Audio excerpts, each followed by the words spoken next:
Hey guys, it's Daniel with Boss C351 Productions. Today we're going to be replacing the sway bar mounting bushings and the sway bar end links on the 2002 Dodge Grand Caravan. These instructions will also apply to the 2001 through 2007 Dodge Grand Caravans. Now if you watch my other videos, you've seen that I've replaced the struts on this van, the lower control arms on this van, and the power rack and pinion steering gearbox on this van. And as usual, if you check in the description section of my video, you will see where to get these parts, and these parts are cheaper than you normally find in a parts store. So let's get started. The next thing you're going to have to do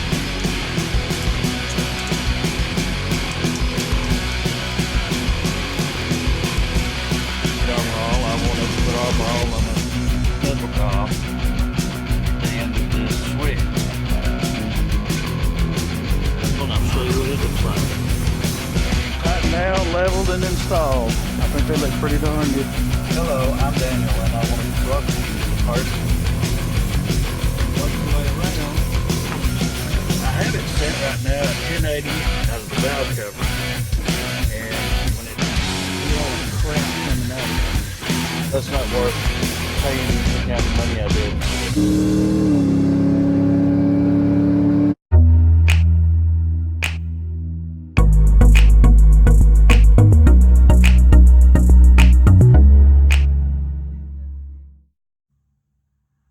Now before we begin, we're going to have to prepare our parts for installation. Now we have the new Moog sway bar bushings, but they also come with sleeves that go inside the bushings. Now these sleeves are to help prevent the wear and tear that you see on the factory sway bar bushings. And what we're going to have to do to prepare it, you take your bushing, you're going to have to spread it open, and you're going to have to take the sleeve and put it in.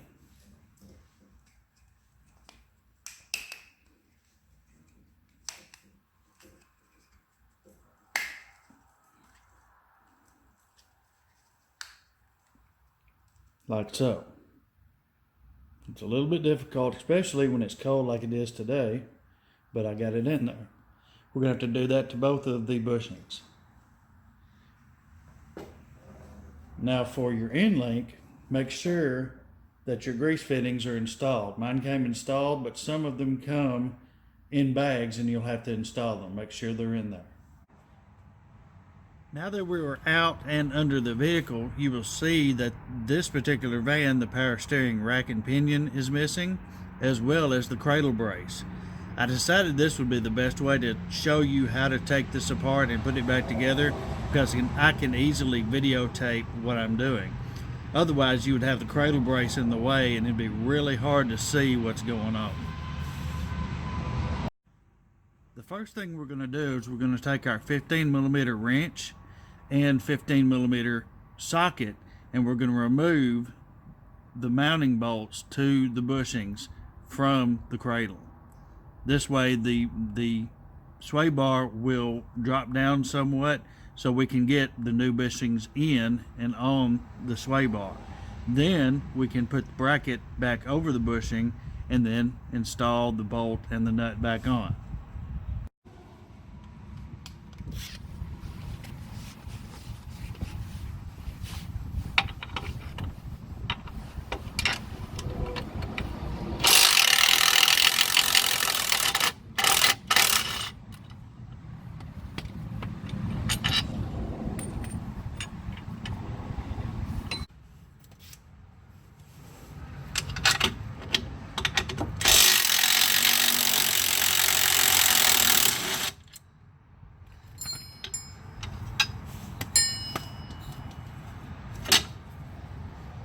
And the sway bar just drops down. Now we want to take loose and take these old bushings off.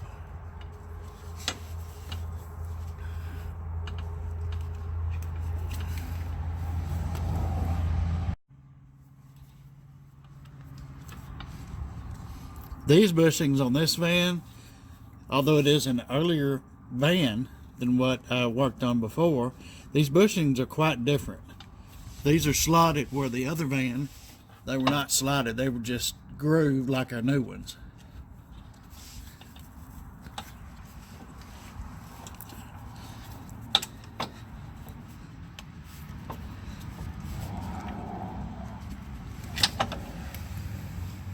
Now after you get the old bushings out, you may want to go ahead and clean up your sway bar just in case if there's rust or anything else on there that could interfere or damage your new bushings. Now we're going to install our new bushings on the sway bar. We want the words Moog and the slot pointed towards the rear of the vehicle.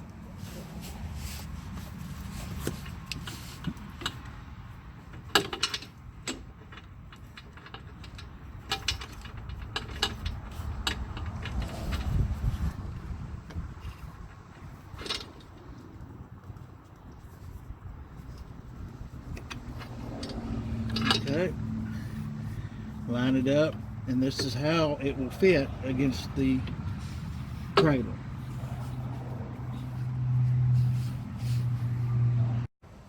Next, we're going to install our bracket. Take the bracket, put it in the slot, then get your bolt, put it through the back,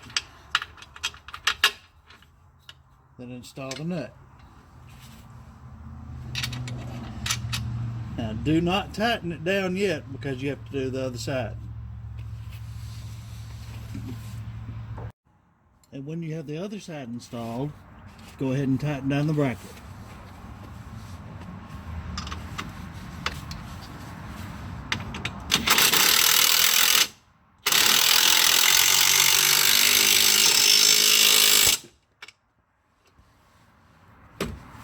The sway bar bushings are installed.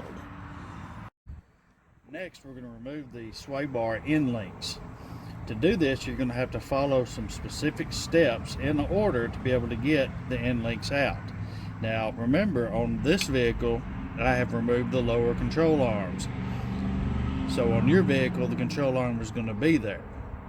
What you're going to have to do first is you're going to have to take loose the top of the end links on both sides. I had the end links loose on my other side already. Next thing you're going to have to do is you're going to have to hit the sway bar and knock it upward. That way you'll be able to gain access with the Torx bit on the bottom below.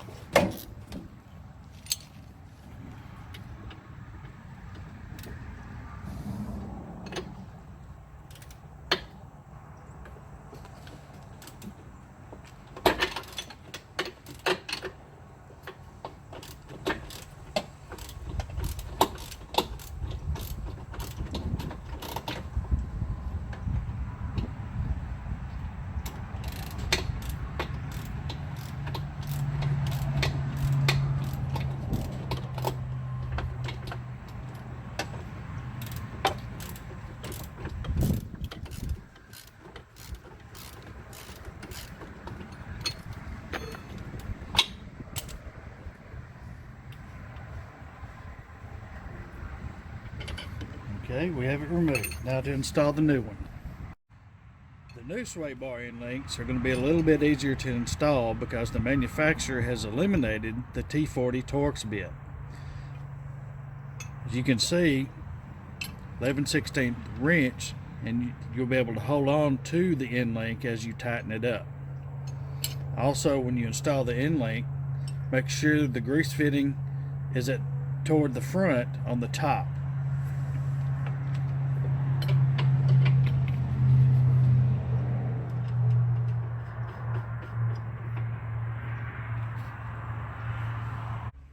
We're also going to install the top first before we tighten anything down.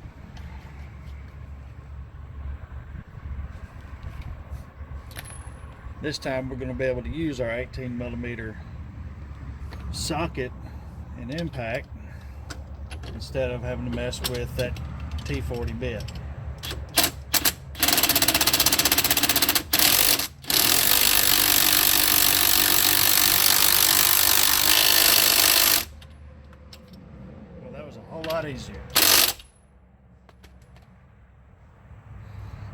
for the bottom.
Just snug it down.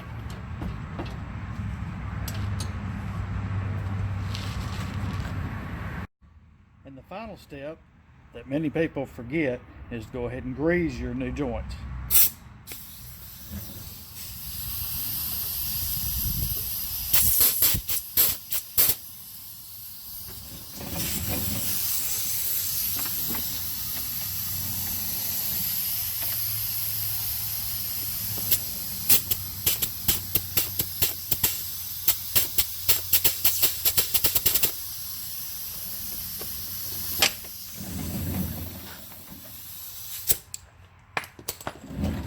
And now we have new sway bar mounting bushings and new sway bar end links.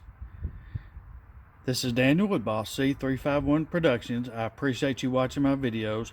Please subscribe to my channel. Also like my videos if you find them helpful. Also remember to check down in the description of the video and it will tell you where you can get a lot of these parts at discount prices, and most of the time a whole lot cheaper than you can get them in the parts store.